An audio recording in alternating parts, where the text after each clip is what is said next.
let's see. Oh wait, I don't know if I mentioned last time, but toying with the notion of the extent that we understand and through understanding lose our fear of death, right? Is I feel like it's an equal ratio to how fully we can live.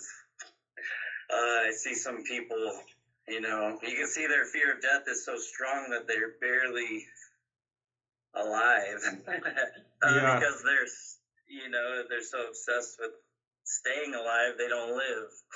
And I thought, it's kind of, I always like to make sort of mathematical formulas, and I thought, well, to the degree you are not afraid of death is the direct correlation to the degree you probably can fully be present in life.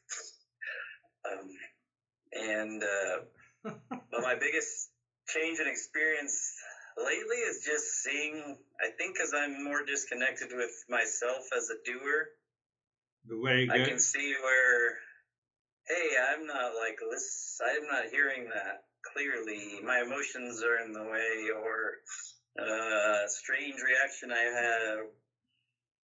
But I don't have any problem with it, and I don't necessarily try to say jump in and be different. I just think, yeah, it's almost like observing somebody else, and then giving that person advice for future situations. But I realize I don't really feel the need to be something. It's just more about understanding my own behavior, and it seems to shine a lot of light into others. Yeah. So that's been really just kind of front and center for me, a lot more of the practical side, I guess, of spirituality. But I feel like spirituality is nothing but practical in so many ways. So yeah, I think just my contemplation, my practice, automatically the mantra sort of is always chanting, but not automatically, and it's not like a rote repetition. It's like, when I say the mantra, my whole internal state seems to change. Yes. And a work in progress, no doubt, but I find my perception of life is just very different. And I hear people talking about, I guess you could say, worldly things, and I have a very hard time. I mean, it's interesting. It's just amazing. I have very little interest in a lot of that stuff because it seems so temporary and so. Yeah. I could see there is a change. In the morning, I gave one example. I want to repeat it.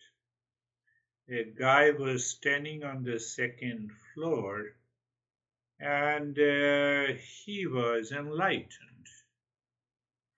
So his friend, at the ground floor, he said that, oh, you are the real self, so I want to see, and you are not scared of the death. So why don't you jump from the second floor and then let us go for a walk? Now, non-seekers who listen to these principles definitely will raise these crazy questions. But if the seeker is also intellectual, then he will jump from there and he will die.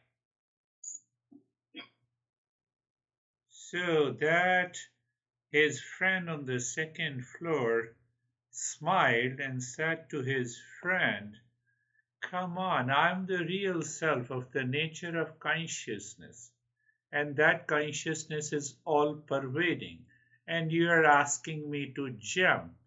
Where I have to jump? I'm present everywhere. I'm present everywhere.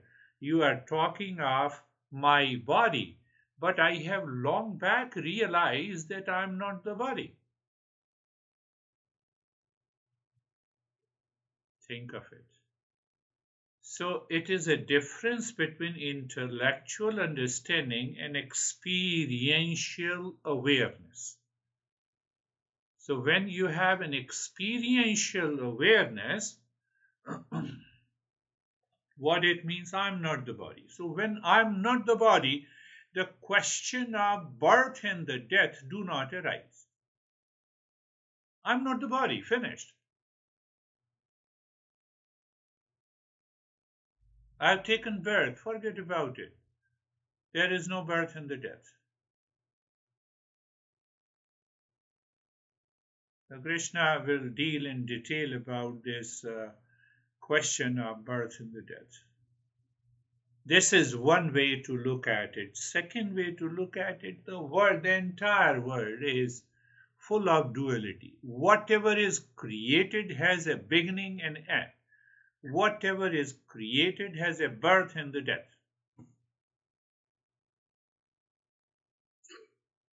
One. Now there the karma yoga comes. Should I eat the food I like? Yes. But I should not get obsessed with the food. That obsession is an attachment, and that attachment will create a doer. And once the doer is there, I will just be playing with the likes and dislikes. Mind becomes the worst master, and it will cause a lot of problems. Look at clearly, we are 100% clear. The second issue that I discussed, prarabdha, past impression, prakriti, or nature, whatever you want to say, they all come into VPP, and I normally create an acronym, used to create an acronym for myself. Vasana, prarabdha, prakriti, and nature. Krishna says 5 elements plus mind plus intellect plus ego. They are all made up of the nature. They contain the prarabdha, the past impression. So I should remember whatever has to happen, it will happen. Whatever has nothing to happen will never happen. Then be aware.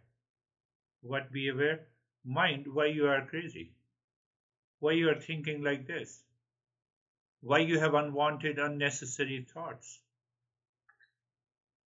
So when I have settled in understanding the prarabdha, nothing can disturb me in any way. If I'm unsettled in prarabdha, that is what the first chapter, I am worthy of suffering. What I want, I don't get.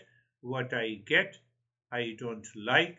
What I like, it does not remain forever. So I am opposing the very nature and its working. Look from the another point of view. I am. I am. There is no awareness in deep sleep. That I am is in the seed form. And in that seed, the prarabdha is there. I'm just giving you based on you shared. I am in the seed form. Oh, yes. Am I aware of I am in the sleep? No. But it is in the seed form. Plus all the impressions, all the past impressions. One impression may trigger and you live your life that day with some form of anxiety and duality and attachment and detachment, and in the end, that dies. Now, when you wake up, now that I am is a sapling, I am is a sapling. And as you pass on the day, this I am is a tree. Tree has many branches. I have to do this, I will be doing this, I did not do this, I have pain and I have suffering and I have pleasure, this is good, and that I am is a tree. So this I am, whether it is a tree or a sapling or in the seed form, comes from the Prakriti, eightfold Prakriti, eightfold five elements.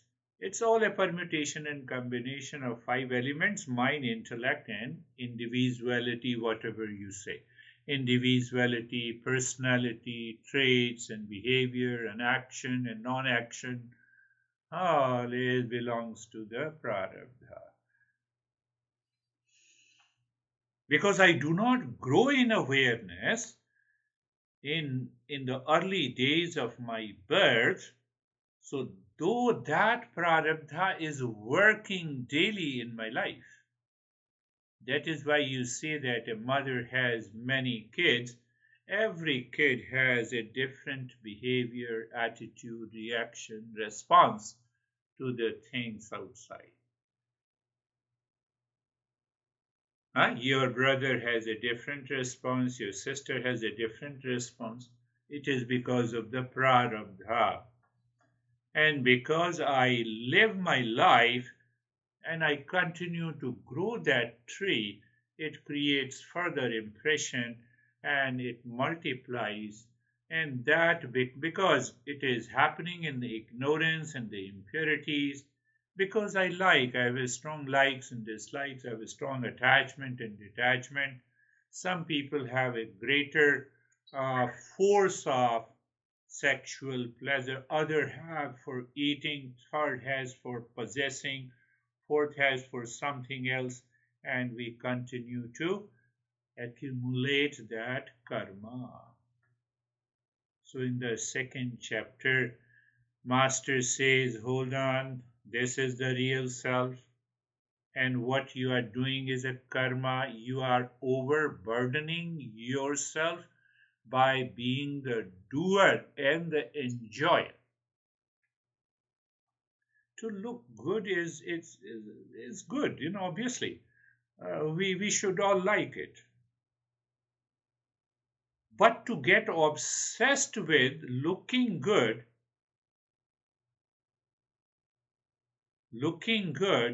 and it is an obsession, is a problem.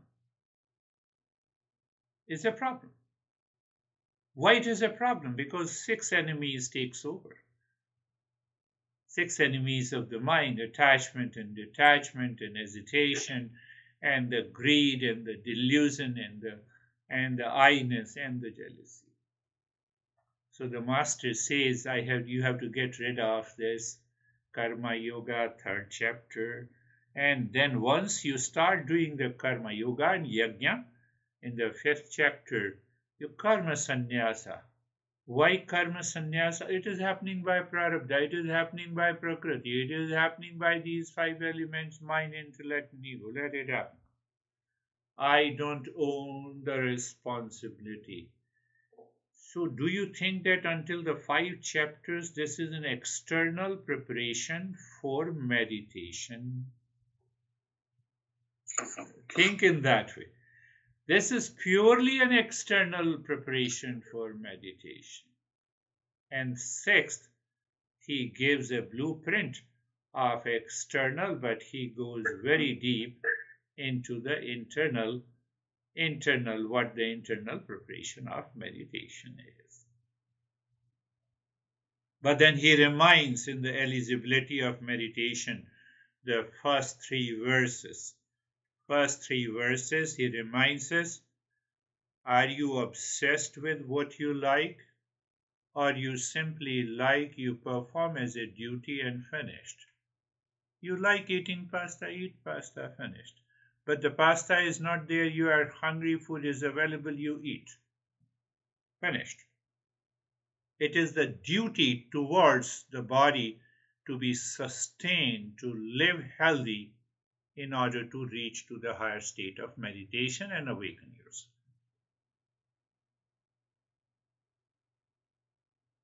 So, in the first three verses, he talks about the sense of detachment.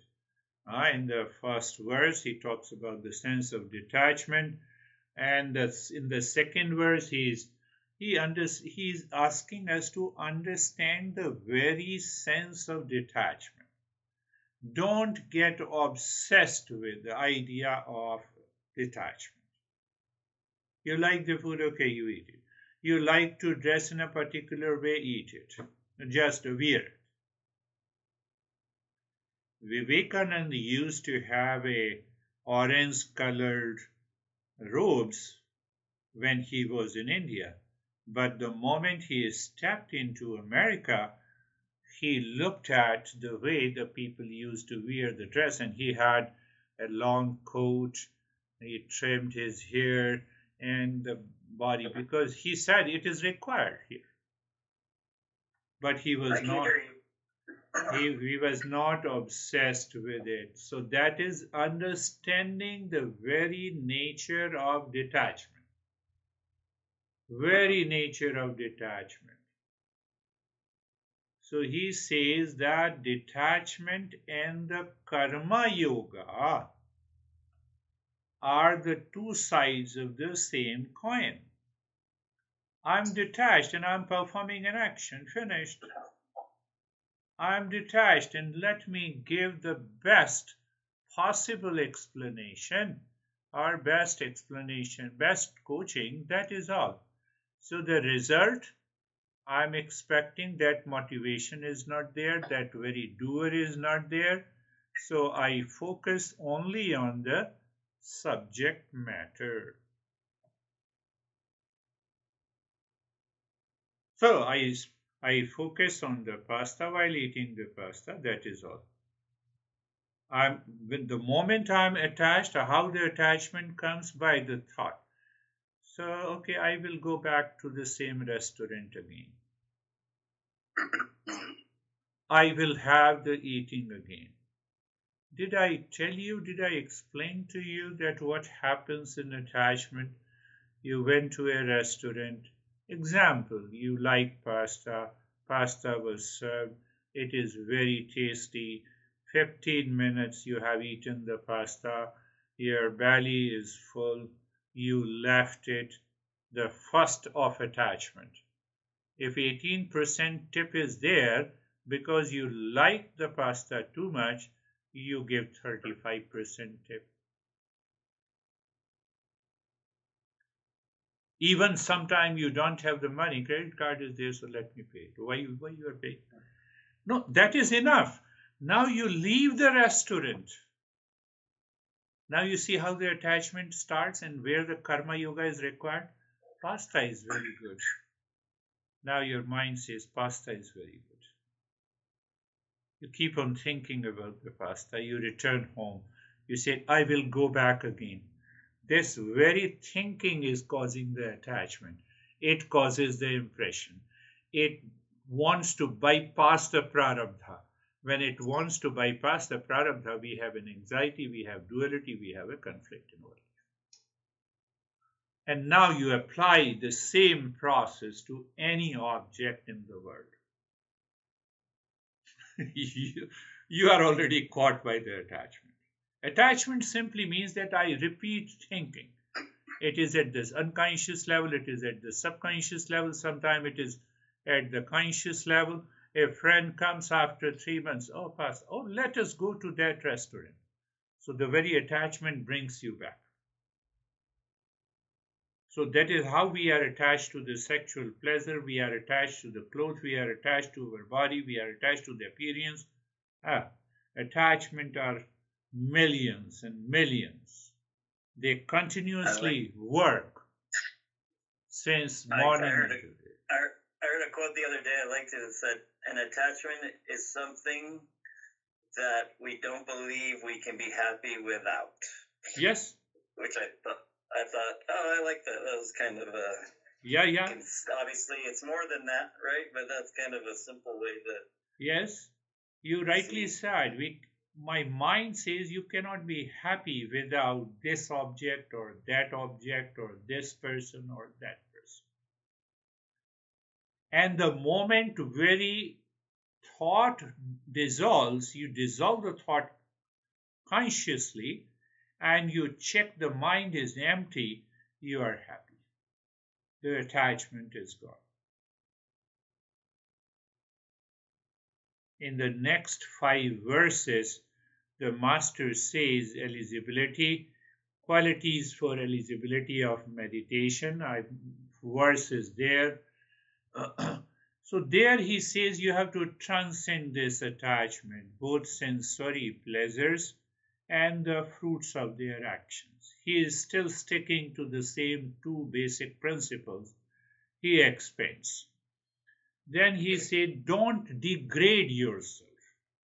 We have taken that issue in detail. Don't degrade yourself, but allow the mind to rise in consciousness. Do not fall in consciousness. It's very important. At any moment in my life, whether I had a strong hatred against a person or a strong attachment, in both the cases I degrade myself. I need not to degrade. How? Consciously being aware, checking what is the object or a person, where my mind is moving with an attachment or obsession, I have to get rid of it. So he is talking about qualities that will help us to meditate clearly. Then degradation. Then he says conqueror of the self. He says that is what I talked about. One is the intellectual understanding. The mind is the worst master because it takes all its food from the unconscious material, and mind is the faithful servant. It can only become the faithful servant by understanding through the intellect, putting the knowledge and the principles of the real self. This is what he talks in the 6th verse. In the 7th verse, he says, peaceful mind. What is the result? Now you have a peaceful mind. Then he goes into the next verse, and next verse I told you, next verse, yuktahara, the 8th verse, he talks about the wisdom now, the knowledge is now applied. Same example of the 2nd floor and the 1st floor. I see a person whom I hate the most, and my intellectual understanding says the hatred is the impurity of the mind. Karma Yoga says that you are not the hater. So I'm not the hater, one, and I need not to bring forth my principles, my feeling of attachment. I drop the both and I am free. I am free when, there and then I am free. There and then I am free. So that leaves us the 9th, impartial visionary. So what is the highest level of spiritual realization is marked by an equal vision. So he is talking about the equanimity of yoga. Now then we have covered the 7 verses, and I told you that the 17th verse, which talks about the 9 types of attitude, 9 traits and 9 type of attitude, has to be, in real life situation, it has to be cultivated.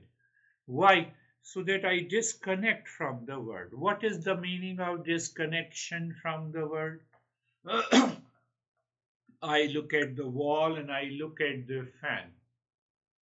The moment I say this fan is crazy, did the fan make me crazy, or my mind influenced me because of attachment or detachment? Fan did not influence me. Fan did not dictate me. The wall did not dictate me.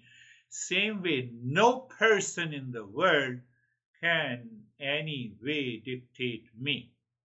But I'm getting agitated, I'm dictated by it, I'm influenced by it. Why? Because of the impurity already present, because of the ignorance already present in the mind, because of my projection. Otherwise, there is no way that the world outside can ever influence me. I was happy for Carlene. Yesterday she said, "Oh, you give me anxiety," and then she said, "Actually, no, I give me anxiety." Like she corrected herself, and I thought, "Oh, look at that! All right." Good, I good. always correct her, said, "I can't give you anxiety. That's impossible." And finally, she said, "No, actually, I give me anxiety." I said, "That's a good place That's to a start." good, yes, that's a good beginning. I was happy to hear that. Even the intellectual understanding minimizes your experience of anxiety. Oh, I'm responsible for it. He did not say me anything. But still, I took that feeling, I created that feeling in me. So once we have covered the 18th verse, now from the 18th, 17th verse, from 18th verse, 18, 19, 20, 21, 22, 23. So almost 6 verses talks about the stages of meditation. Stages of meditation. So that is also very important. Patanjali says, explains differently. Patanjali explains almost in 9 or 10 different stages of meditation. His explanation, I will incorporate that explanation. So in the 18th verse, what he says, there should be a mental self-absorption. Mental self-absorption. We have an absorption even in obsession. We have an absorption in attachment also. So that is why the first 17 verses, the master says you have to guard yourself. Are you obsessed? In that way also your mind is absorbed. You like horror film and you are watching it, you are absorbed.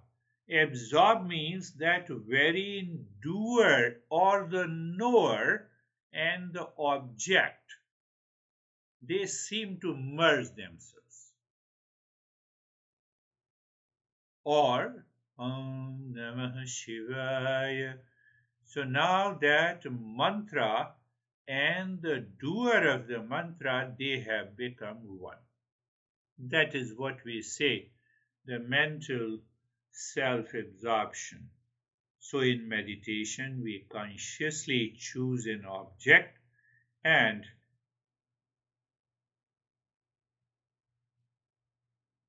yes, I think that would be a wonderful way to put it in a different way. Let me put it in a different way to explain you with some diagram.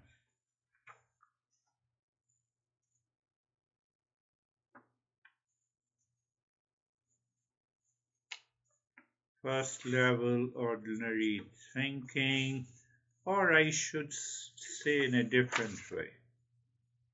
Ordinary thinking. A, B, C, D, E, F, G, H, I. Now, beginning of a meditation. A, B, C, A, E, A, G, A.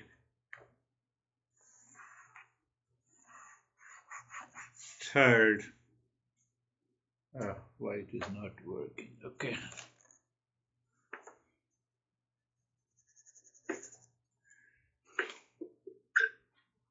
Yeah, thank you. pictorial diagram will help you understand. That's why I'm thinking that pictorial diagram, yes, A, A, B, A, A, C.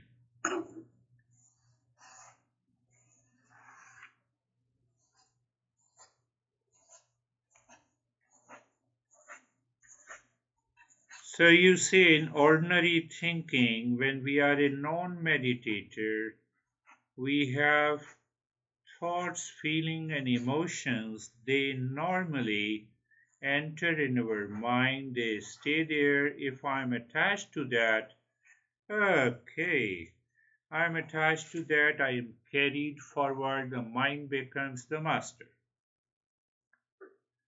Mind becomes the master, and then what happens? Yeah, just you can you see the diagram? Mm-hmm. 1, 2, 3, 4, right? The first is the ordinary thinking.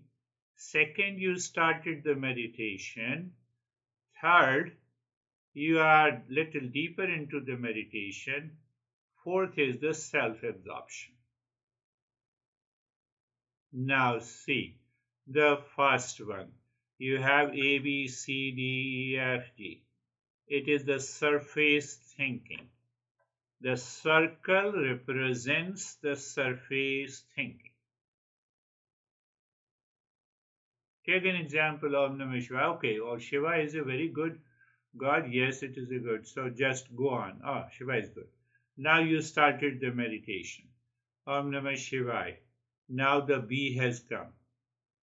It means it is distracted. Again, you bring your mind back to the Om Namah Shivaya. Again, another thought comes. And again, sometime you falling into unconscious layer. And again, your mind returns to the Om Namah Shivaya. That is the first stage. Now, in the second stage of meditation, there is almost a continuity of the Om Namah Shivaya. But this Om Namah Shivaya, the circle represents the surface reality. Your mind, the knower or the doer of the meditation, is representing that circle. Now, what happens in the fourth stage? I put the circle as a dot. I put the circle as a dot. So when you are saying Om Namah Shivaya, your perception is deeper. That very doer and the Om Namah Shivaya, the words as such, they go too far and you are entering into one consciousness. That is what we say, the self-absorption. The fourth stage is the self-absorption.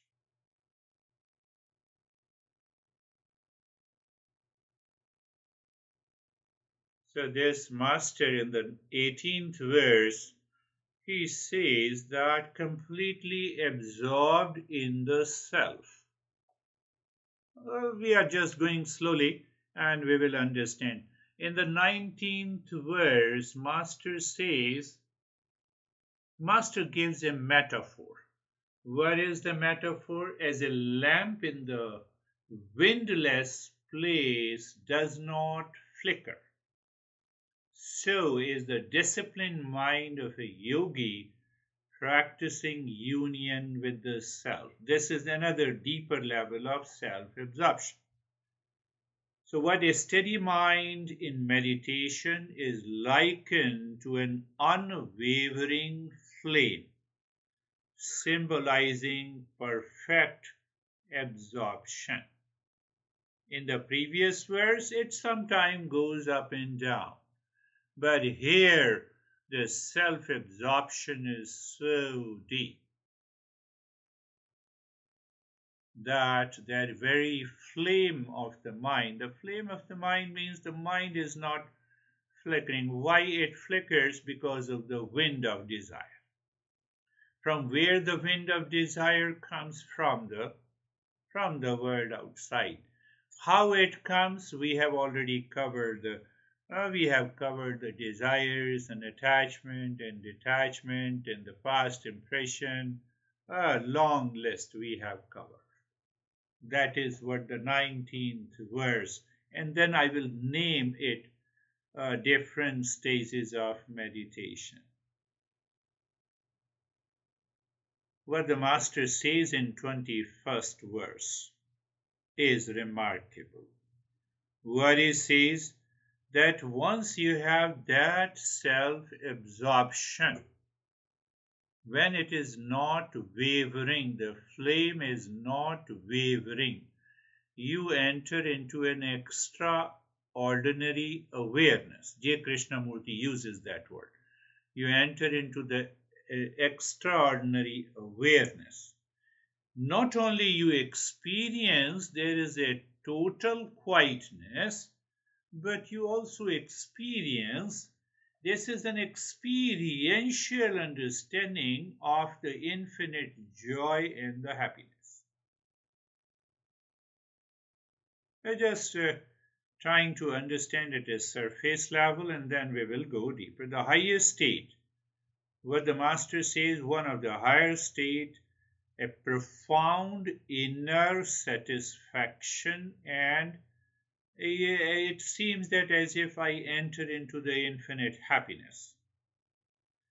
How to recognize that infinite happiness?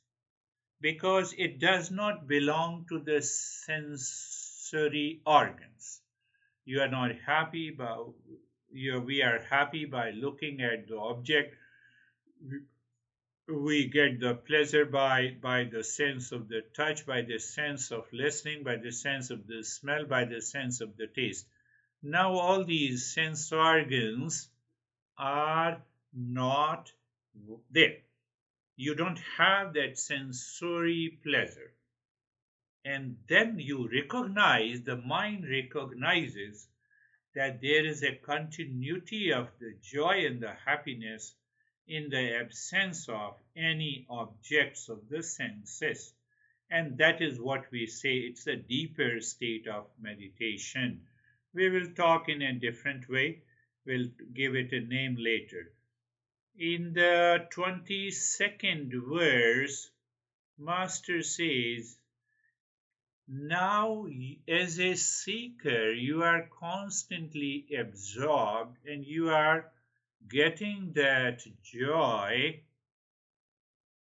as if you are almost settled into that self-absorption. What happens? Even if there is a greatest challenges in your body,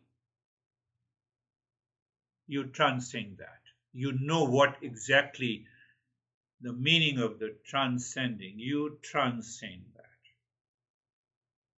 At too far, the pain is there, but inside me there is an infinite joy.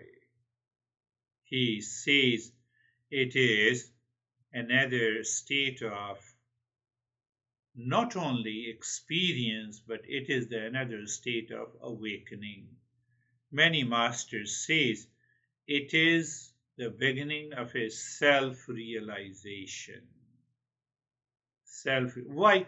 Because now the mind never goes outside to any object, to any form of an attachment, even if still the past impressions are not gone. But now you have settled in the meditation. By regular practice, you have reached to that state.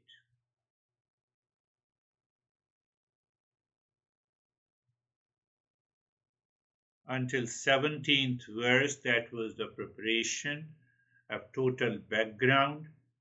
And after that now in the 23rd verse, he says, you experience a total disconnect from the external world. Total disconnect. What is the external world? Prakriti, Prarabdha, 5 elements, and mind, intellect, and ego, the eightfold nature. Persistent and unwavering practice is essential for achieving the highest state of meditation. Now, 18 to 23rd verse, he is saying that you have to do the practice. Yes, you have to practice it. You have to check that the body is ready, the mind is ready, the breath is ready, intellect is ready, all the emotions and past thoughts and images do not disturb you. Even if they come, they are left outside.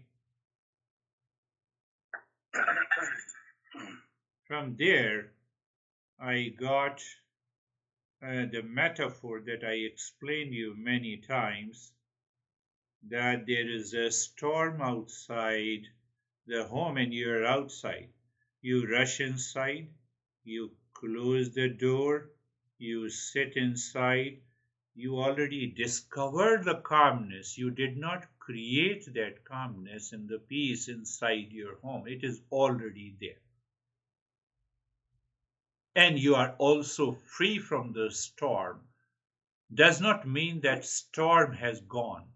The storm is still there because of the past impressions, because of the prarabdha, because what we did, and that we are going to take care later. So here the master is explaining.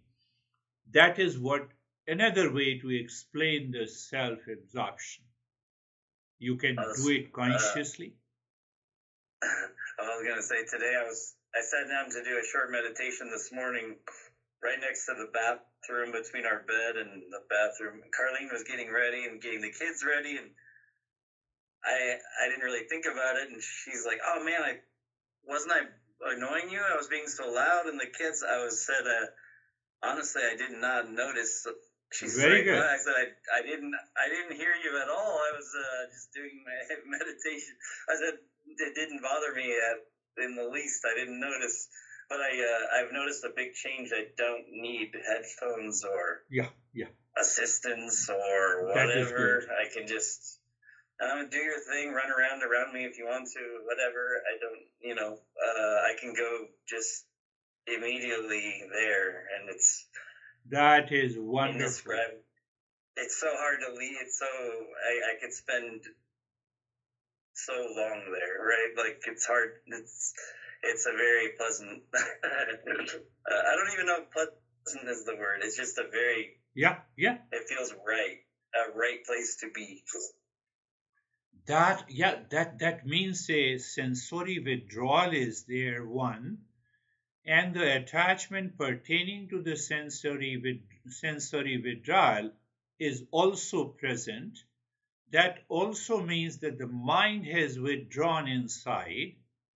The mind that used to be scattered outside, now it is gathered inside.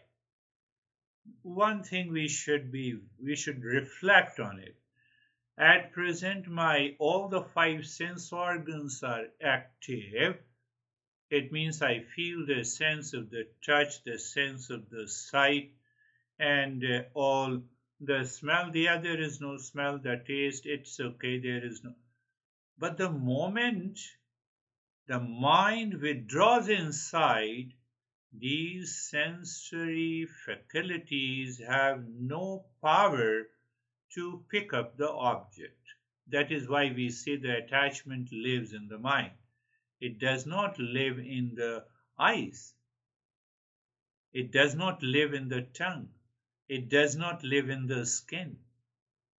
If the mind thinks, have a thought of an object, so what has happened that you are not at all annoyed and totally absorbed? It is a sign of total withdrawal of the mind. And when you have a total withdrawal of the mind, we experience an extreme joy and the happiness. Now the same verses.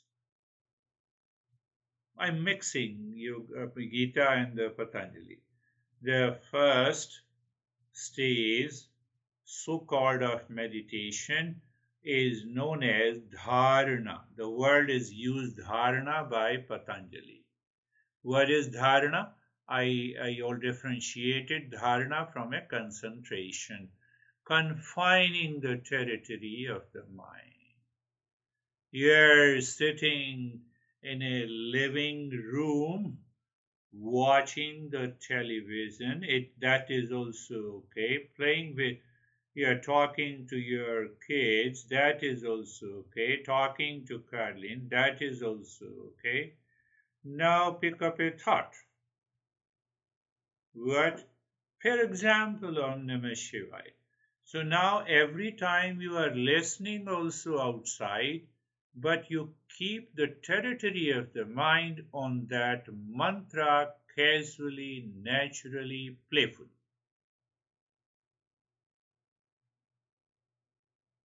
So when you are doing it, that also becomes dharana. That also, dharana is such a great practice. We confine the territory. We are not opposing if the kids talk to you. You are not opposing watching your eyes are watching the horror film, but the mind is not there. So it doesn't affect you. So don't you see the scene? Yes, you see the scene. Don't you hear what the daughter is saying? Yes, you hear, and you also respond. But internally, the mind is confined to the territory. And that's why I'm specifically using confining the territory of the mind on a particular object. That is a great practice we should do, we can do, we must do every day in order to progress into the higher stages of meditation. That is why the entire journey of the Eastern wisdom recommends some kind of a mantra, some image. So the breathing practices have already gone. They are at the primary level. It is gone. Now we are only, mind has to work on the mind. That is the journey.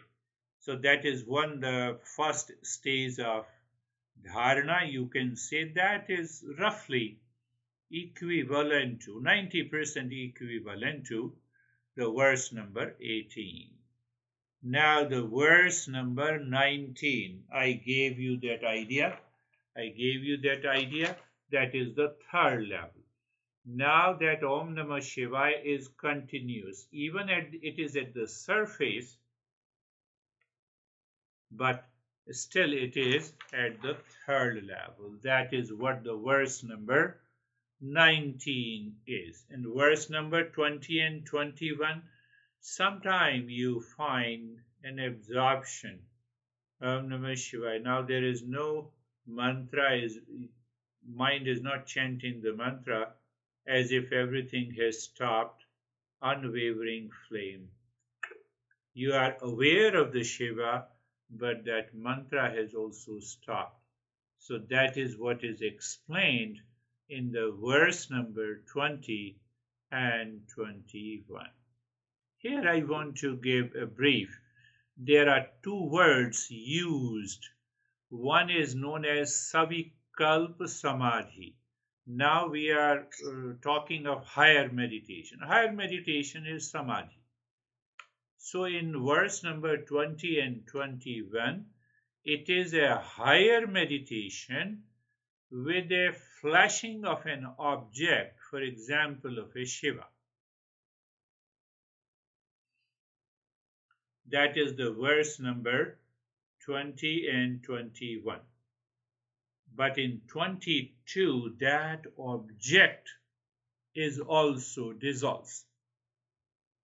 There is no Shiva, there is no mantra, there is no doer of the meditation. Pure awareness is there. That is known as Nirvikalpa Samadhi. Don't make it very complex. Savikalpa means with an object. Nirvikalpa Samadhi means without an object. Patanjali says objectless state. That is why he defines yoga as a meditative state. In the second verse, Second Sutra Patanjali, he says Yogaschitta Vritti Nirodha means now I experience the objectless state of the mind. Basically, it is not of the mind. When there is an objectless, mind is already absorbed into the self. That is explained by the mantra, by the verse 22. Now, what happens in the 23rd verse?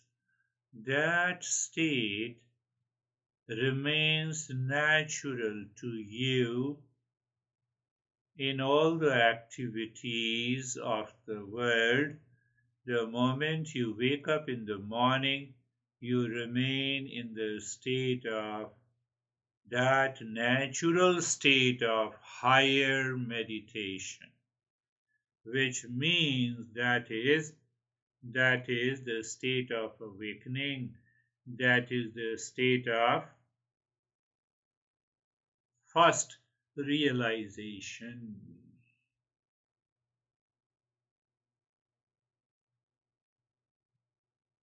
Sometime I break up in 10 stages, but at present I have broken that into 6 stages. Again, if we understand through the Patanjali, we have 10 or 11 stages.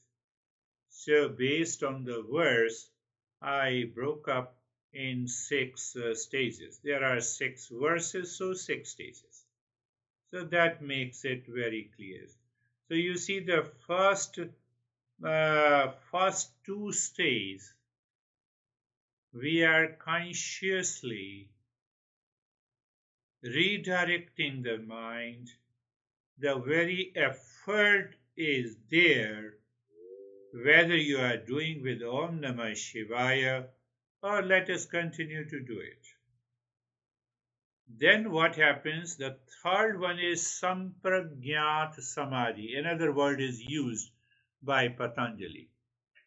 So it is not Sampragyat, means that I am a knower, I am a doer of meditation. That idea, that thought, that awareness is present in the mind. That I am the doer.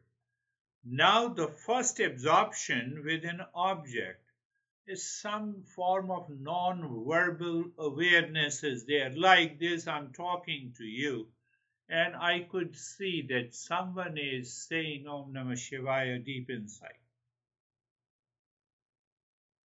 So that very awareness is there, but that awareness with an object. So that is why it is known as Savikalpa Samadhi and Nirvikalpa, where it is totally objectless. But after the objectless, now that state is natural. You wake up in the morning, you are into that state. You are talking to someone, you are into that state. You are expressing your hesitation or anger, but anger remains outside. You are into that state. You are into that state. One guy was asking after awakening, all my issues are resolved. What do you mean? So I get a less sleep. No, because you have already so much of vasanas, the prarabdha is there, that will not allow you to remain awake. That is the first thing natural. You have undergone an inner transformation. Whatever has been provided by the Prakriti, they will continue. What that means, they will continue. You will continue to go to restroom. So then he looked at me. I said, can you stop that? So many people have stopped that. I said, that is a hearsay. That is putting the journey of this Eastern wisdom into a mystical way. Now tell me, did Krishna die? Yes. Did Jesus die? Yes. Did Buddha die? Yes. His body died. You are awakened. You live into that state. You cannot turn the universal laws of the nature. Why would you want to anyways? So you cannot do that. But internally you have an experience that you have transcended birth and death. The moment you look at the wave in an ocean, you 100% know simultaneously that it is the water. The same way, the entire world that appears as a play on the real self, on the pure consciousness. That is what the realization is. The realization is not that you have stopped eating and the body will continue. Why the body should continue? You can delay by practice, but why you are trying to control these things? Just to demonstrate people. And the moment you enter into a demonstration, your ego takes over and you miss all the practices of meditation. You will definitely lose that state of realization. In India, I met a lot of people, more than 50 masters of that category.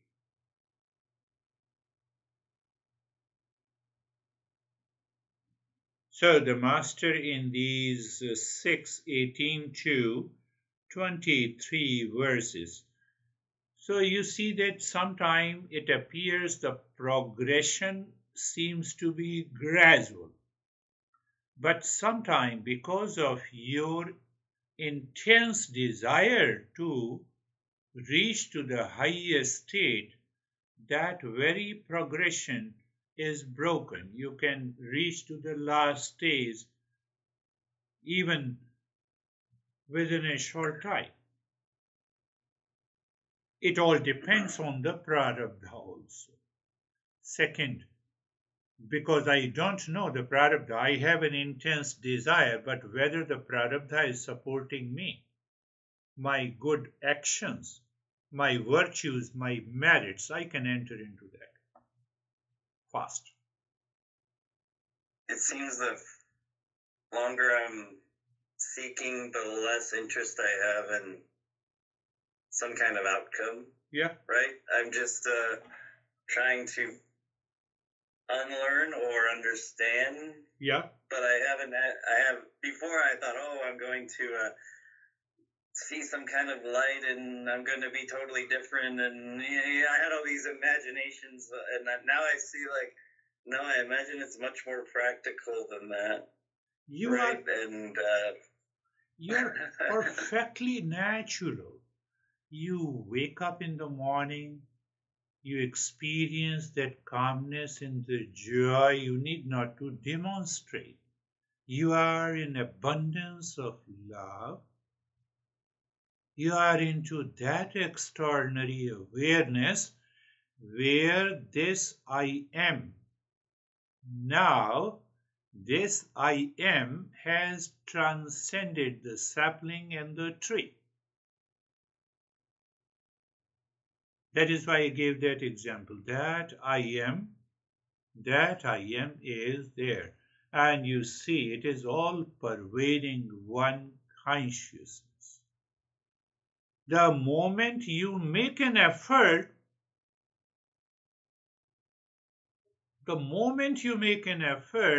you enter into the false I. The effort is made by the Prakriti. Whatever is complete and whole, what effort it wants to make. One option, one way to understand. Second, you have a big storm like a hurricane recently in Florida. What happened to the water? The water did not change its quality. One aspect. Now see the second aspect. Did hurricane is created by the water or by the outer agencies? It is by the outer agencies, outer factors. After the hurricane ended, did the water change its nature? No. Because of the wind, because of the speed of the wind, the water rose up, which we say hurricane. But it did not change the quality. Now see, lot of things are going to happen because of the prarabdha. The body will continue to be regulated by this prarabdha or the past impression or by the prakriti. Let it be ruled, but you are totally independent. You are totally free. You are totally natural. That is what the master is saying in the verse number 23rd. If I translate in a different way, it gives you a permanent state of liberation integrated into your daily life. Permanent integration into your daily life. My mind is trying to remember. Yes, I got it. Gorakhnath was a great master. He belonged to the Natha tradition. Natha means the Shiva. Natha means basically Natha means the master. So Natha tradition believes that the Shiva is the greatest of all the masters of East and Western. So the Shiva is uncreated. We don't know the parents of the Shiva. We know the parents of Krishna, we know the parents of other gods and goddesses. So our masters have done something unique. That when you are meditating on the Shiva, remember, uncreated. Oh, that Shiva takes the name in the form? Yes, it takes the name in the form. Because it is uncreated, so it never dies. Pointing to the real self. Pointing to the real self. Yes, coming to the Gorakhnath. Gorakhnath has written in a traditional language, Hase khele na kare man bhang, te nihichal sada nath ke sang. I remember only the part of the verse. So literal meaning, Hase khele. You are laughing, you are playing in your life, means you are performing all the activities. Hase khele, performing all the activities. The moment you wake up until you retire to the bed, you're smiling, you're laughing, you're performing all the activities, but. So I'm literally translating and then I will explain. So he says, without breaking the mind. Hase khele na kare man bhang. So man bhang means that without breaking the mind means that the mind does not run after any object of the world. Hase khele na kare man bhang, te nihichal sada nath ke sang. Nihichal means a complete steadiness. Their mind is completely steady and they are absorbed into the Shiva. Because it's a Shivite tradition, Hase khele na kare man bhang. What it means, now understand. What is your duty? You are performing your duty. You are sweating. Yes, you are sweating. You are not sweating. You are relaxed. Yes, you are relaxed. There is a complete acceptance of what this Prakriti and the nature is doing, because mind does not have its own agenda of attachment, of ignorance, of impurities pertaining to the world. So now it does not have any agenda. Will the mind be disturbed? The answer is no. Then where the mind has gone? The mind is absorbed into the Shiva. mind has lost its separate identity. Where is that separate identity? I am the body, I am the sleeper, I am the waker, I have a pain. But if I have a pain, does it mean that that pain may become some serious illness? No. Now the mind is working like a perfect instrument. It is not working like a master. The moment you are outside into the world, from that consciousness, the mind is active. According to that tradition, that is also called an awakening or liberation, which the master has. Perhaps master is explaining that tradition in a simple way. In a simple way. There is another way to say it.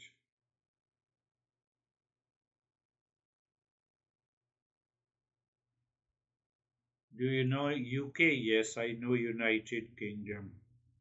Very good. Oh, it's too far. Now tell me whether the mind has gone to UK. If the mind has gone to UK, then you will lost awareness that the mind is not here. So then what happened? One master explains beautifully. What is the natural state? The mind doesn't go anywhere. Mind only goes out of attachment, detachment, impurities.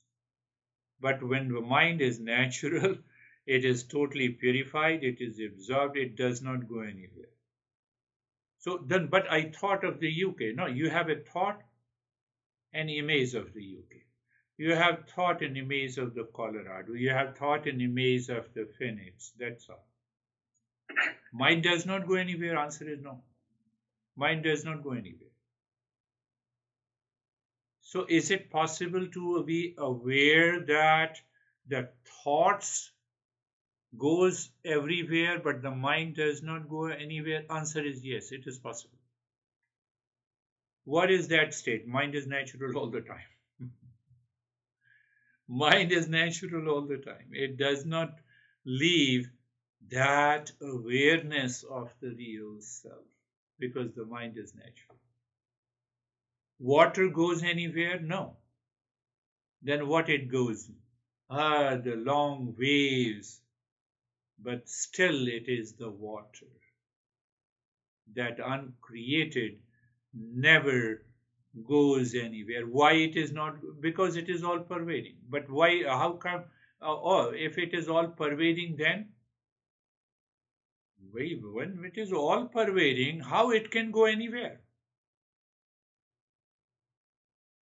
So what happened in the liberation? The mind is fully absorbed into the real self. That is why we experience all pervadedness. Now the mind is not picking up the small things for pleasure, pain, duality, attachment, detachment. Mind is fully absorbed. Mind has recognized that the infinite peace and happiness is within. That is why it is so natural.